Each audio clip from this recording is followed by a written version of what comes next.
answer? Myself Ritika. Myself Anya. So today we'll be explaining our project about intelligent water management system. Here we have combined two things, which is eco-friendly water treatment plant and our village ecosystem. We have combined them by using smart systems. Here I'll be explaining first about the village.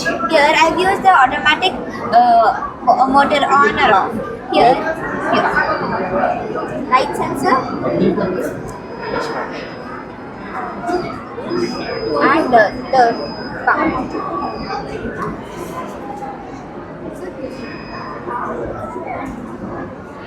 As you can see now, this will only work when the light detects it. So you can see, so sunlight is observed, then the motor works. 1 second, sir. I'll turn on. As you can see, the motor works over there.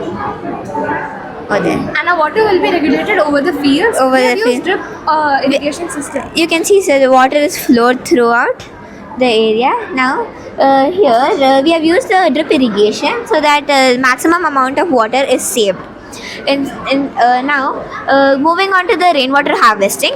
Here we have kept a top container so that the rainwater can be collected here, and it can be passed through some pipes, which can be connected to the filtration tank.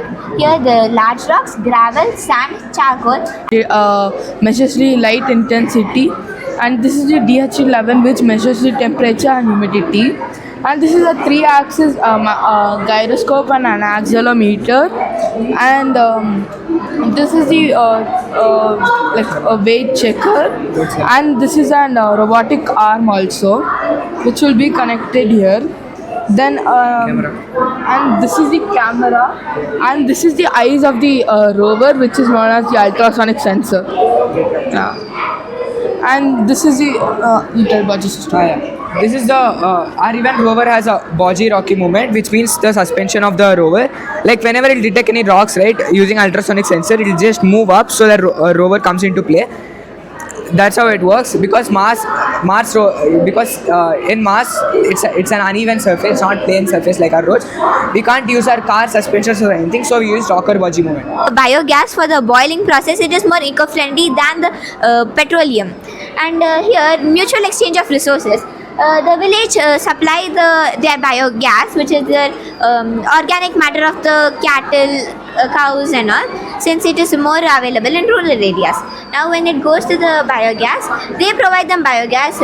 This water treatment plant provides them with employment or mutual share of resources, which is they give biogas and they give employment, and as well as water. Spandana. I am Ashwin. We are from Narana Itikno RK branch, and this is a model, the robotic arm with an elbow. The main objective of our project is to design a robotic arm that can pick and place objects with the use of motors, gear and other mechanical objects. Before we begin, do you know what a robotic arm is? Well, a robotic arm is an human-like arm that can pick and place objects from one place to another. It is used in many places like factories, industries and medical fields too. The main components used in our project are: first comes the DC motor, which provides energy to our model. Then come the power supply that provide power, and then comes the gears which we have used. First the worm gear that controls the rotation, and then the gear mechanics which will transport the motion. This is the servo motor. The servo motor open and closes the claw. The claw can pick the objects. So let me tell you how this works. First, the controller gets signal, and the signal is transferred to the DC motor. The DC motor receives signal and rotates the axle. The axle then transports the motion to the gear mechanism. The gear mechanism is controlled by the worm gear. Then the servo motor gets the signal and open and closes the claw. Once the claw is open, it can pick objects and place it wherever it needs. Next, This reading carnival, the grand finale of this reading carnival by the Narayana group of schools, is a wonderful initiative where the reading habit is inculcated from UKG, that means from the age of 5. The initial years of a child's development are very crucial in building any habit, and if a child is nurtured and encouraged to read, nothing like it. And that habit goes on till the age of 15 or 16 when they leave school. So this is a wonderful endeavor by Narayana School to have a reading carnival which extends for one whole year. Imagine 365 days of reading, 365 days with books, and 365 days with stories. There's nothing like more and more schools should have this reading carnival, and also should have a dedicated library day, a dedicated book reading clubs. Anything else I can say? Okay, I'm Rachna Chhabria, a children's author. I've written 20 books that have been published and 9 more coming out this year. I write across genres from fiction, non-fiction, from picture books to middle grade, and also an adult novel. I'm also a columnist, and in some past life I was a teacher for 5 years. I taught creative writing to students, so I have been on both ends of the spectrum, a student as well as a teacher. So I do know how a child's mind works. And also my best ability is the psychology I did degree, which helps me assess a situation very well. Because of the psychology, I can easily understand the mind of a child or anybody's mind and reactions. I'm super excited. I've just come back from a long holiday. So all through the holiday, I was thinking of this carnival. Like, oh my God, as a writer, when I think of books, what we think of book sales. So you also are, at the end of the day, there's also a greed, like, book sales. So somewhere along, my books will be bought. So this is a brilliant encouragement for writers. More and more, if more and more schools have reading carnivals, then the entire publishing industry will thrive very well. Because reading carnival means books. Books means book sales. And book sales mean authors are benefiting from it. So this is a very good thing for students, authors as well as publishers. Thank you. Sama, I'm one of the founders of Red Bus, and today, since morning, I've been spending time with all the exhibits and all the wonderful children here. It's amazing to see their enthusiasm, confidence, and creativity. Really loved what they're doing. I mean, they're in 6th, 7th, 8th, and 9th grade, and they're already thinking about saving our planet.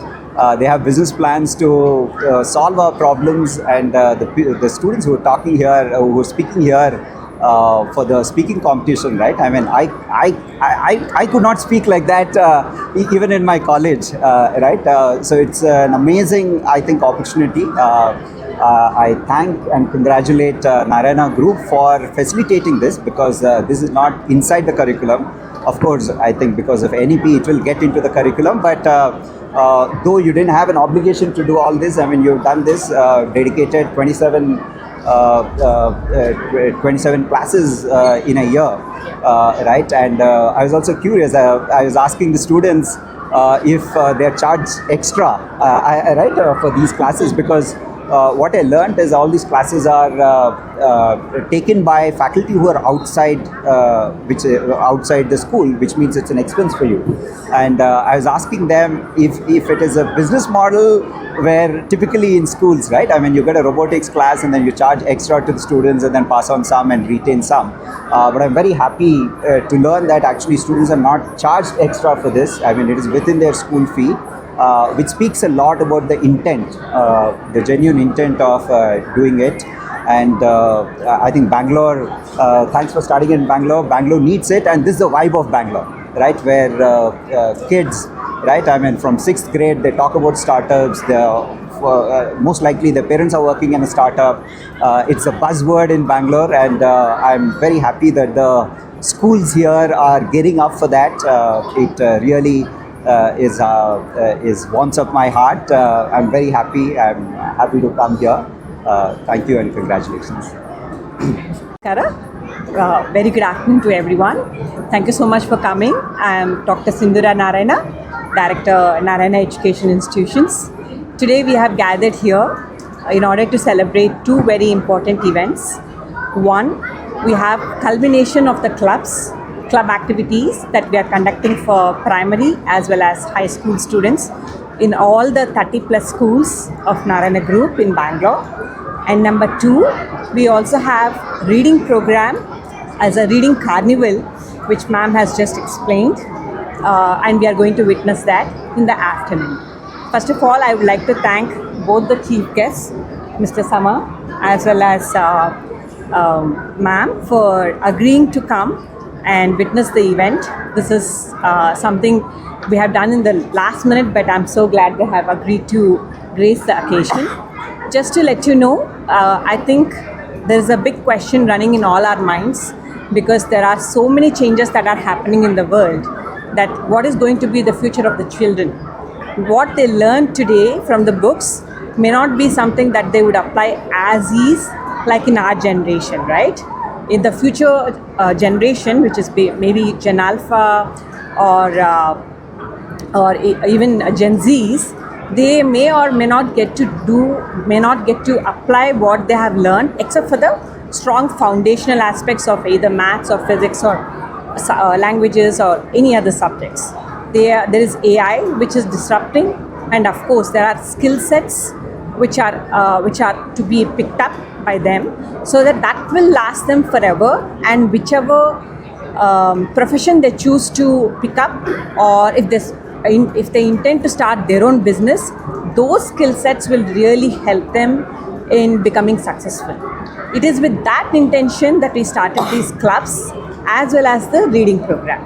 When it comes to clubs, we are offering them entrepreneurship, we are offering them STEM program, we are offering them Pixel Palette, and at the same time we are offering them a platform wherein they can talk boldly, both on the platform as well as off the platform, which is extremely important. And as sir has mentioned, from morning we have been going and visiting all these stalls, and we are actually struck with the confidence with which the kids are coming up with solutions for the problems. And this is the first year we have started these clubs, and I'm pretty sure that if we continue to do so, the kids will be able to achieve something really big in no time at all. And number 2, why the reading program, and why the reading program from the age of 5, that is from UKG, like ma'am has mentioned. So as you all know, again, with the changing world, it's not sufficient if you read just the formal books. As and when you grow up, I'm sure all of us are now reading a lot of content from different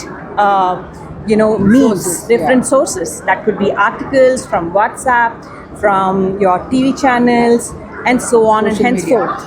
So this is very important. So reading habit is very, very important, and that needs to be inculcated from a very young age, because kids are getting a little too used to watching and grasping the content. But as much as that is important, and so is reading, or in some ways much more important, because reading can be a lot more realistic, and as ma'am has also mentioned, it can contain researched work which is more reliable in terms of sourcing. So I think being journalists, you would also agree with it. So that's the reason we started the reading program from young ages. So it starts all the way from 5th class to 9th class, where for younger sections we have introduced phonetics. For slightly older sections, in addition to reading, we have also introduced reading and writing. And for slightly older sections, that is high school sections, in addition to reading and writing, we have taught them how to emote. So using these 3 parts, putting all these 3 things together, you will see the afternoon session where the students would come and display their talent, and it's a fun thing to watch for us, but for them it's a great opportunity.